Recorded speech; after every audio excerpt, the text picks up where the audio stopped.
Joining us is Dr. Robert Lieber. He's a government professor at Georgetown University and the author of the new book, Retreat and Its Consequences. Welcome to the program. Thank you for joining us. Glad to be here. Is retreat bad? When President Obama became president, he said, "I will end the war in Iraq." And so we were retreating. And you're saying that retreating in many instances is not good for the country. To end a war, it takes two. The enemy gets a vote. Unfortunately, the way in which we withdrew from Iraq at the end of 2011, instead of ending things, helped to create the conditions in which it flared up again. Terrible things happened, and we've been drawn back in. We have 5,000 troops in Iraq. They're not called combat troops, but in fact they are exposed to the risks of war again because our national interests and the stability of the Middle East are at risk. And the president hasn't been able to wipe out ISIS. I mean, that is part of the issue that you're talking about here? ISIS got its foothold, got its opportunity to flourish as a result of the nature of our withdrawal.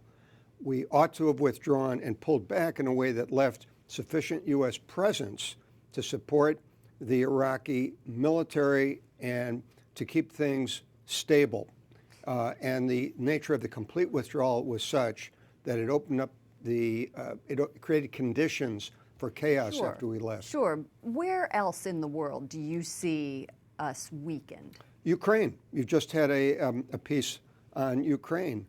The attack on Crimea and Ukraine by Putin, an attack is exactly what it was, took place in part because Putin calculated that the United States would not prevent this from happening or not support the Ukrainians. We did not. Right. They were desperate at the start for defensive weapons, and we gave them 300,000 meals ready to eat instead of body armor and defensive weapons. But the president has also done many different things, like opening relations with Cuba, the Iran nuclear deal.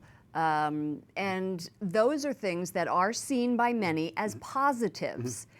Would you see them that way? Is that a negative against the Obama doctrine?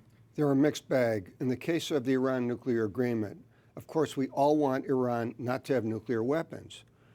All that the Iran nuclear agreement does is kick the can down the road 10 to 15 years at best. At the end of it, even if Iran sticks to the agreement, which it has violated in important ways since its signing, they will emerge with a fully established modern nuclear capacity to enable them to go nuclear if they choose to do so. In Cuba, freedom is just not even a calculation. All right. Dr. Robert Lieber, Retreat and Its Consequences. Thank you for joining us. It's my pleasure.